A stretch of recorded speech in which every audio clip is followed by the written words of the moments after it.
Welcome to Call of Duty 85 Black Ops 6 Part 2 of 12, the Vaulted Mega Edition, the latest game in the franchise that only costs you an arm, a leg, and your firstborn child. The latest annual release from Call of Duty has been out for a little bit now, and I got my greasy, grubby hands on it via the Xbox PC Game Pass because God knows that I was not paying another 70 bucks for a COD game after the last disaster. Or I guess I should probably say disasters. Look how they massacred my boy.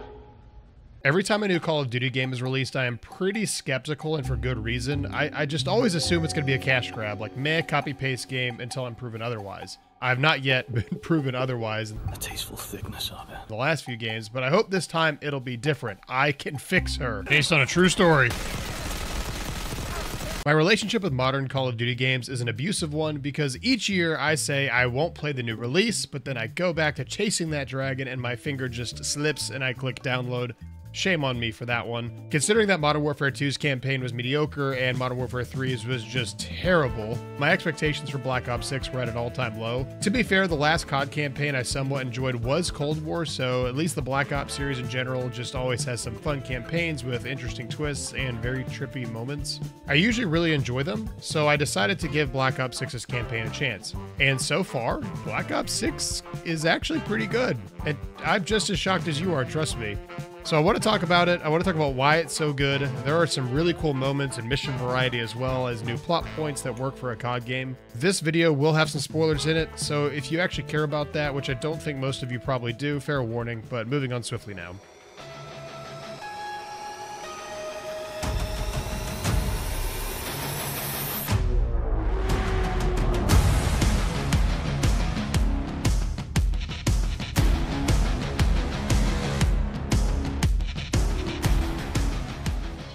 Set in 1991, Black Ops 6 plunges us into a world on the edge of chaos. You mostly play as this guy called Case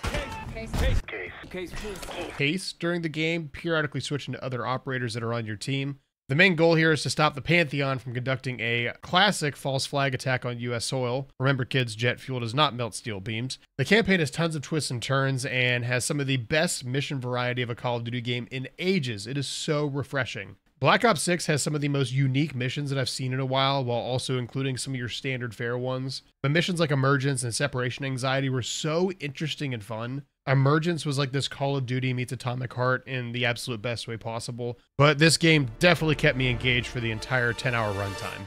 Delivering all this freedom. The game starts off with what every Call of Duty fan loves, a flashback.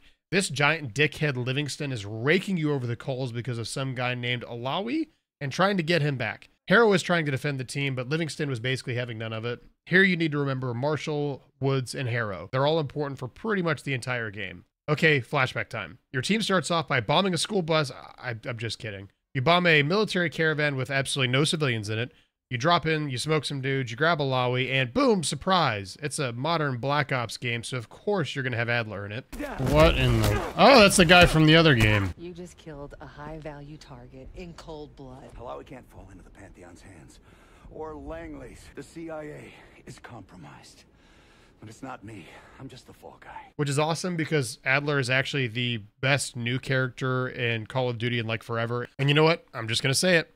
I like him better than Woods. But you fail to get Alawi out, and that pretty much sparks the whole CIA is mad at you plot point of the game. So you and your team do the most reasonable thing after being sidelined by Livingston. Let's go rogue. Throughout the campaign, you get a base called the Rook that acts as your landing zone. You can do upgrades and stuff, and apparently there's like secrets and vaults, and there's a black light, which I don't think I'd use that in Woods' bedroom. But I'm going to be totally honest with you. I don't have patience for any of that stuff, so I usually just went through the mandatory exposition, and there's a lot of exposition in this game. Especially in the start of the game, the characters will not stop yapping. I'm gonna cut to it.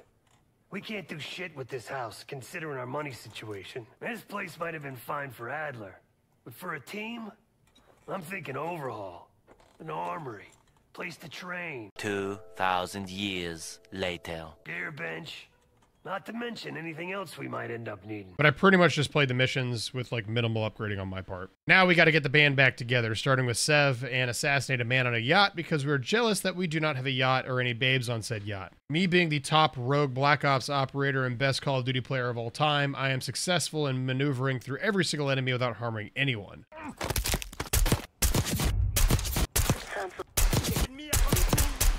Give me that cash. Okay, maybe some were harmed. Then I successfully face-claned Yannick on the very first try, and then exfilled just as quietly as I had arrived. Take the shot. If I hit this, you have to sub. Oh, 360 quick scope. First try. Oh, yeah. You got a sub. You're in the clear case.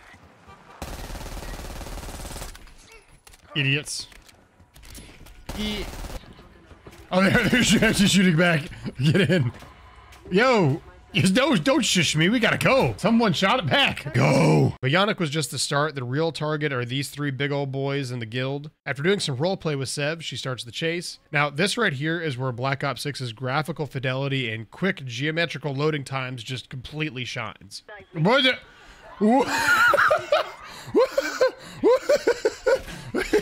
Oh, it's hilarious. I don't know why it's so funny. Also, the last guy of the big old boys, he literally escapes, but for some reason, he decides to come back and does this. That makes none of that makes sense right there. Hold on. He could have just left. Instead, he drove a limousine, presumably back in front of us, and he stopped. Why did you stick your head out? Yeah.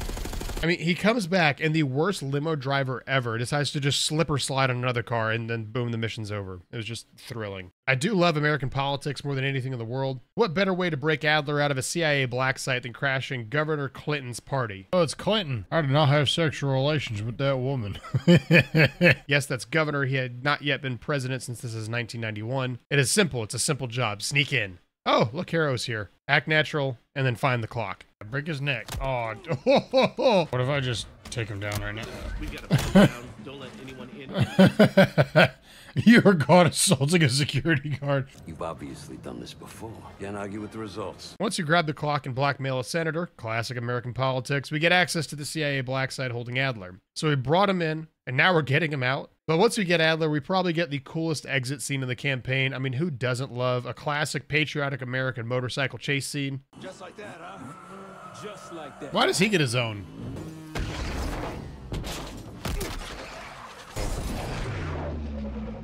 No. This pistol never runs out of ammo. I'm just gonna keep shooting. Marshall also loves telling Harrow like everything that is going on for some reason. He seems to really trust her, but she's not supposed to be involved in any of this. I kind of got the vibe throughout this campaign that they had something more interesting going on, if you know what I mean.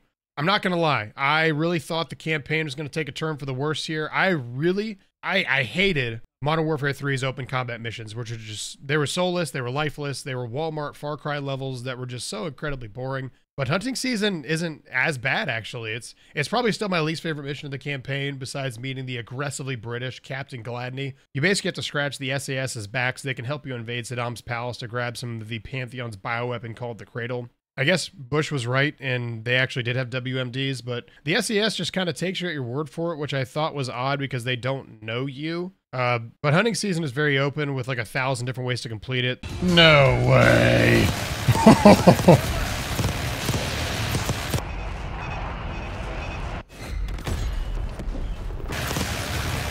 This is just so silly. All right, round 3.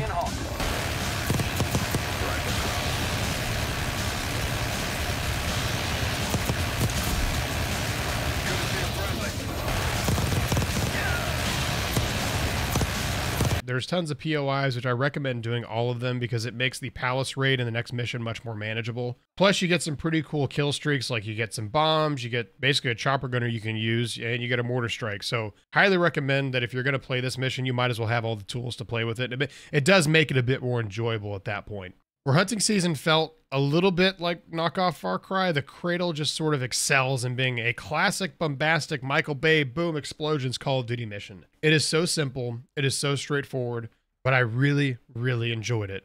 Call me old school, but this game just feels like classic Call of Duty, which takes me back to my previous point. This game has so much mission variety, it is insane. Say what you want about Saddam, but this guy can really build a palace. It felt like with the last 2 games, it was the same generic missions that we've seen in these games like over and over again. While we get classic missions like this one for the Cradle, We're about to get into some of the weirdest and quite frankly best Call of Duty missions that I've played in at least the last decade. But the Cradle is phenomenal. You invade the palace, and then you exfil in probably one of the cooler ways possible, besides, obviously, Most Wanted, but you get to use a lot of tools of destruction, a lot of weapon variety. It really is a fun mission. Of course.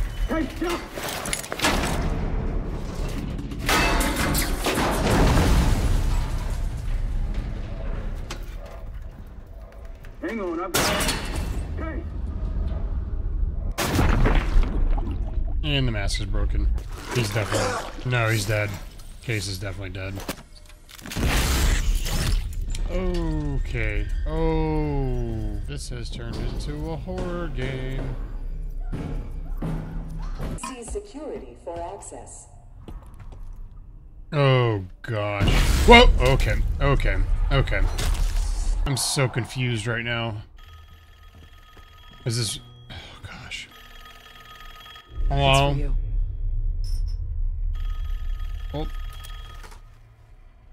needless to say, Emergence is easily my favorite mission in a Call of Duty game since OG No Russian. I mean, since all Gillied Up in COD 4. The reason it's so good is not because its gameplay is so particularly revolutionary, but because it's just so different in its feel and atmosphere. Emergence is a fever dream from hell and very quickly turned this spy thriller game into a horror game. They used to take their reports to the director.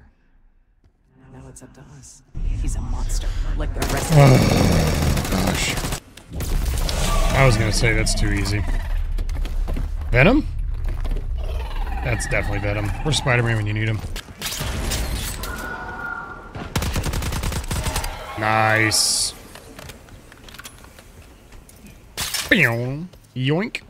In the style of a classic Doom game, you have to gather key cards from various locations in this bioweapons lab in the middle of nowhere in Kentucky. Because, of course, it's in Kentucky. You want to know why they hide this kind of place in eastern Kentucky? Because no one, not even America's greatest enemies, would dare to look here. I can say that because I was born in Kentucky, so I'm speaking from experience here. Anyways, you inhale some of the good stuff and start tripping balls while you find those key cards. The entire time I was playing this mission, I was kind of wondering if the entire thing was real or not. My guess was either Case was just sort of imagining everything, or the facility's workers were actually turned into zombies. Either way, the various mannequins that come to life remind me of Atomic Heart, like I said before, and scared the ever-living shit out of me when I first played this mission. Also, you get a grappling hook, so me being a Titanfall fan, I mean, this is just the best mission in the entire game. The game does give you a fair amount of exposition here and backstory. You learn that Case was a test subject here, and he was one of the only two that were tested here to use the Cradle. You learn that Case just got that dog in him. Case just built different. Keep all of this in mind because this deep exploration into Case's history and backstory literally doesn't get brought up for the rest of the game. Like, we don't get any more details as to how it builds Case different, why the Cradle matters, why he's immune, nothing. It's a great mission, but at least as far as the story's concerned, the exposition seems like a waste to me if they're not going to build on it.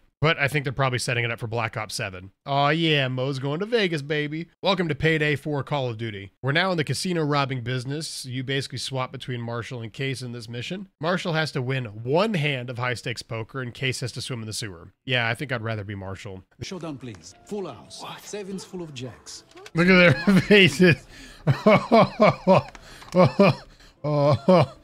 Sacre bleu. I know. I wonder what happens if I get to right up here. Oh. Yeah, that seems reasonable. The ultimate goal here is to get to box B24, which contains a dossier related to Pantheon and its plans. After you escape, you learn from Adler that the Pantheon is planning to use a bioweapons attack as a false flag and then blame it on Saddam Hussein. Life mimics art in that way, I guess. So Gusev, the guy who helped bring the Cradle to the Pantheon and make it even more lethal, is going on the run. Time to go grab him.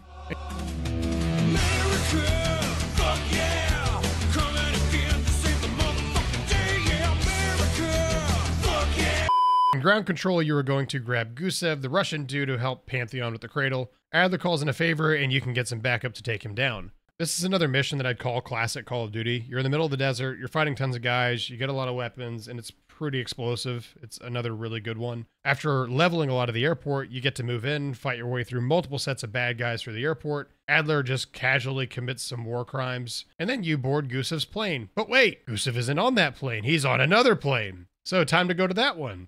Now, this is probably one of my favorite parts of the entire campaign because Lord knows your boy loves tanks. For some reason, these Iraqis decide to leave the safety of their tank and let you take it. But anyways, you borrow the tank, you roll your way through all the bad guys, and wreck Goose's plane with a single tank round. After some light negotiation, Gusev outs Harrow as the one who brought him the cradle, so now they for sure know she's a massive traitor. Honestly, I didn't see this coming. I was actually very surprised, but there's always a secret villain in a Black Ops game. But Gusev is spared, much to Adler's displeasure. It's enough war crimes, Adler, you gotta stop. Now we get to my favorite stealth mission of the entire game. A lot of the other missions in Black Ops 6 can be completed in stealth, but that just isn't as much fun now, is it? Under the radar tasks you with sabotaging several key elements of the Pantheon base so you can raid it and capture Harrow, that traitor. There's a helicopter, there's radar comms, and a SAM missile site, and each one has several options that you can use to disable it. Is the radar system operational right now? As far as I know. Why? Something wrong? I'll just wait on your word to kick that simulation off. It's actually really fun, and I found myself reloading some checkpoints just to try and find new ways to beat the mission and sort of experiment with each objective. Eventually, you do go my favorite method, which is full guns blazing, to which every Pantheon guy's like surprise Pikachu face. That weird soldier that I never met before told me to shut my stuff down, and now we're being attacked? No way! Wow! Wow. But your team fights, captures Harrow, and then the fun part really begins. I miss the old you. Jane. Jane, you there? What is this? Had the cause of separation. Just relax. Relax.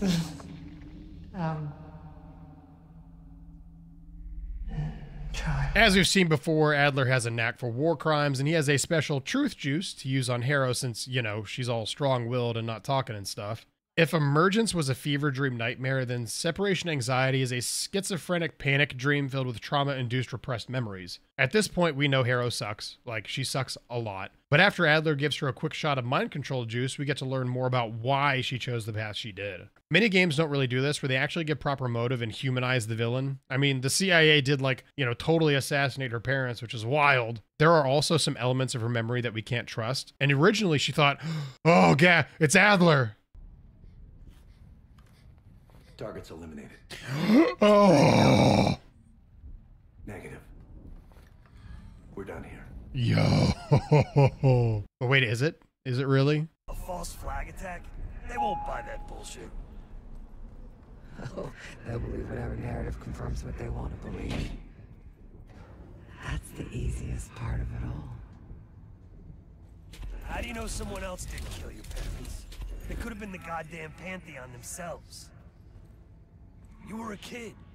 Can you really trust your own memories? It's a classic scenario of unreliable, crazy batshit narrator as she tries to decipher her own personal issues to get to the bottom of where the Pantheon plans on releasing the Cradle for maximum damage. All during this, you're actively defending the Rook from a constant, and I mean constant, Pantheon attack. Eventually, Woods gets Harrow to spill the beans that the Cradle is going to be released in Washington, D.C. once the Pantheon is successful in recapturing her. Now, hold up. You're telling me that the big bad antagonists that have the Cradle in DC now are only going to use it once they have Harrow? Like, why? Why not just release it ASAP Rocky and accomplish their goal of blaming the intelligence failure on Livingston and taking over the CIA? I get Harrow's supposed to be the one that replaces him, but they don't have literally anyone else that can't do it if she can't be recovered. Come on, guys. You're professionals. Let's have some contingency plans here. Anyways, Harrow actually almost escapes, but Case Man is on the case and takes down the copter, and then he goes full Cradle baby rage.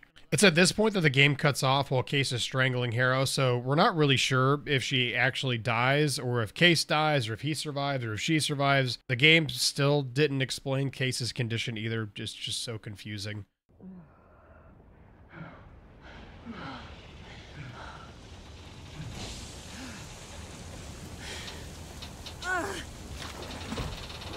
No!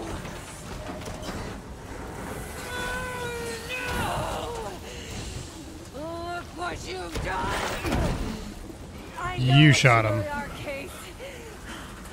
The Cradle made you this. You Made me what way? to the Pantheon. This has not been explained yet. Well, yeah. The Cradle. But I don't get what what is he? Again.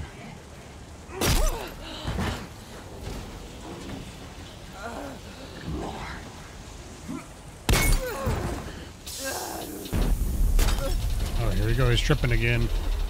Finish this.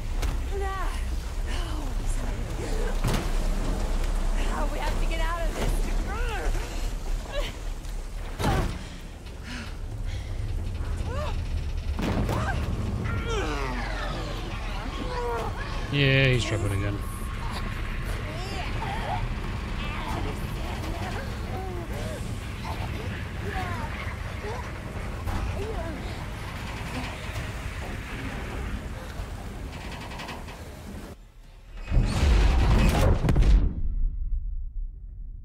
The final cutscene shows the gang, and I don't see Case in this cutscene at all, but someone correct me if he's somewhere hidden. But you've basically got the original gang going in, they're talking to Livingston, and then Livingston pretty much apologizes, gives them complete freedom to do whatever they want, and the full backing of the CIA, so he realizes that he kind of sucks and has a part in this. In spite of what I think is a very messy and confusing, illogical ending, Black Ops 6 still stands out as one of the more enjoyable COD campaigns in recent memory. It is so far and away better than MW2 and MW3. Like, it's not even close. But yeah, I mean, I really enjoyed it. There was a great mix of missions with different mechanics and lots of ways to handle the more open missions. Adler, Woods, and Marshall are all phenomenal characters, and Harrow was an interesting bad guy who I didn't even know was a bad guy for like 60% of the game. It's just refreshing to dive into a solid 10-hour campaign experience that is actually fun and engaging. And obviously, like I said, there are issues, so it's not a perfect 10, but this is just way better than we've gotten before. This reminds me of the good old days when I would actually look forward to a Call of Duty game and actually look forward to playing the single player, not just skip right over it for the multiplayer and zombies. I was going to cover multiplayer and zombies in this video, but I felt like the campaign could actually stand on its own for how good it turned out to be in beating my expectations and subverting my preconceived notions for what a COD campaign could be. Overall, it was a good campaign. Not the worst, not the best. Probably somewhere at least at the top third of COD games, I think. But it's also been a while since I played the other games, and I would have my rose-tinted glasses on. But Black Ops 6, at least in my opinion, delivered, and that's all I ever asked for. Yes.